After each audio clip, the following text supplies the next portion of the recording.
Hi, Next to Change. Vivian here. I'm here to talk about 5 things that you can do to change your life. And I know that we're all of us want to grow. We all want to get better. And sometimes we want our lives to change in a quick way. So we set these goals, and sometimes these goals are long term, and some goals take longer than other goals to fill, right? That it just it's just because that's the nature of the beast. But what I want to talk about are 5 things that you can implement that are easy to do, basically easy to do. You don't need to go out and buy anything or do anything. But if you put these things into motion, you can change your life and you'll begin to notice changes soon. It won't take a long time. So the first thing is to create a budget. If you create a budget, that is going to start to change your life.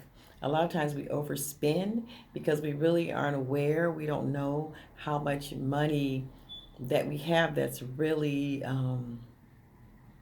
not accounted for. So we don't get into the things that we spend so that we don't get into those things that are necessities that we have to spend money on, like mortgage or rent, car payment, insurance, and all of that.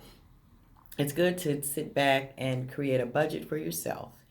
And you'd be amazed at how much you spend on stuff that you really that you don't need, but you spend the money on it anyway, and then you'll find out um, that you're kind of being wasteful, and that's money that you could use on something else to help you in doing something else that's going to make you more money, or that's going to give you peace, or that's going to make you happy.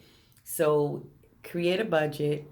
You won't feel confused in your head anymore, and you'll have something to go on. So when you go out, you already know what you can afford, what you can't afford. You'll put money away for pleasure, you'll put money away for necessities, and that'll just give you more peace of mind. And you will find that you will grow as a person because number one, your discipline will change. And discipline is a good character. Number two is thoroughly clean your room. So I don't just mean make the bed, I mean really get into your room. And you can tell your state of mind by how cluttered your room is. You go in your room, there's clutter all over everywhere.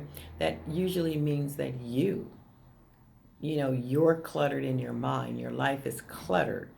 And the thoughts and the breeze and the things of life aren't flowing freely because they're getting stuck on the clutter. So that really is just a reflection of what's happening out in your life. So if you could just get in there, and even if outside of your room your life is cluttered, you can start decluttering it from one of the most personal spaces that you have, and that's in your bedroom. So get in there, you clean your room, do it all at the same time.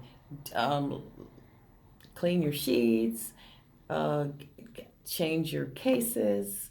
I mean, and I know you do that all the time on a regular basis, but sometimes it's just something about it when you do it all at the same time.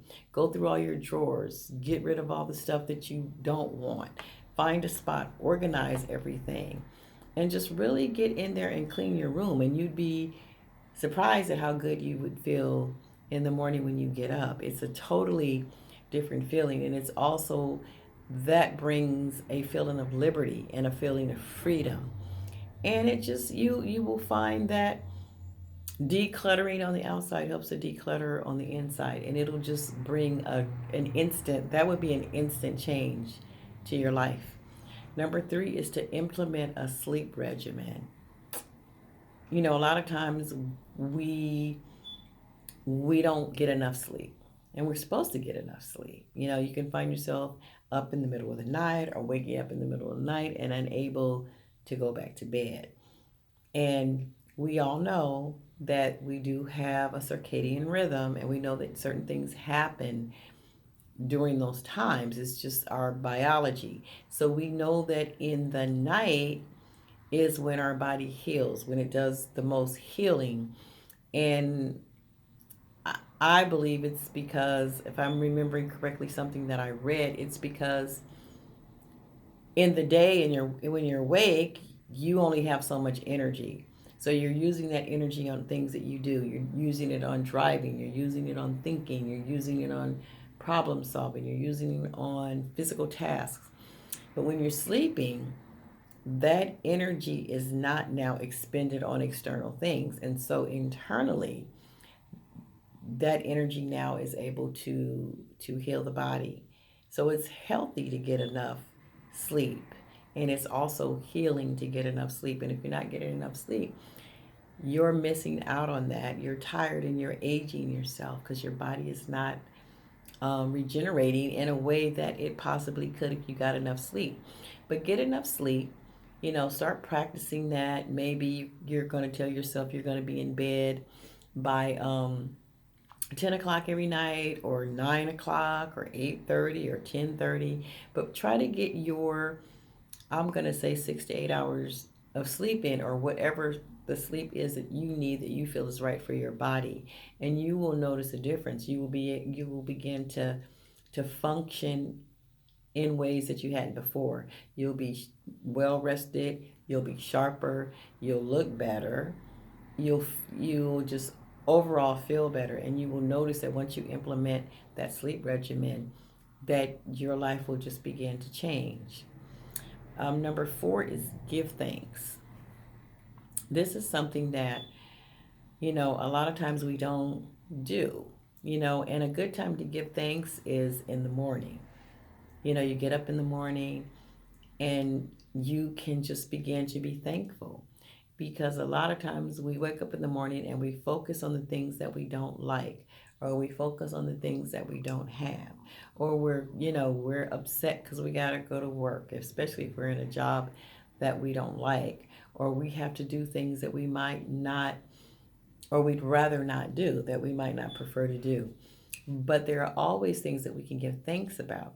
We have family that we can give thanks about. We have people in our family that are healthy that we can give thanks about. We have our own health. Even if our own health is not perfect, we have some health. There's something we can do. So that's something. Give thanks for the health that we do have. Where do we live? What do we drive? What do we do? Do we have jobs? Um, there's so many things that we can be thankful for, but that comes with practice, and you will notice that if you get up in the morning and make giving thanks a priority, that your life will change, because your perspective will change, right? The way you think will change. And remember, as a man thinketh in his heart, so is he. But you have to change those patterns of thinking that will produce something that's positive. And it can start with just something as simple and powerful as giving thanks. So try doing that, and make that a practice, and you will see a change in your life. And the 5th one is to just sit in silence. And there's something about silence and just being with yourself, um, that can be powerful too, in that it can bring change. Because many times we don't sit in silence. When we get a moment from work or a break, we usually end up, we're scrolling through our phones, we're on social media, we're watching Netflix, we're watching YouTube, we're um worrying, we're concerned, and all of those things have its place, and they're all natural in life. And there are things that we like to do. But there is that time that we need to spend and get alone with ourselves, and just sit in silence. No noise, no talking, and not really focusing or thinking about anything in particular. And thoughts will come, they'll come and they'll go. And you'll just, observe the thoughts that come, but you don't have to do anything about that thought. When you're sitting in silence, you just let it go. And that's just a space for you to create a sanctuary for yourself. Once you create that sanctuary for yourself, you can find that sanctuary anywhere because you've practiced it. It's just a state. It's just a. It's not even like you have to do anything. You just kind of just be. You're just sitting, and important things might come, and you can look at them. You might get epiphanies while you're in that state, but more than anything, it's just relaxing and just kind of centering yourself, meaning being stable at some part during the day. And once you do that, you'll find that you start to look forward to that. And once you sit in silence for a while, you're able to add beauty to that. You're able to add meaning to that and purpose for that.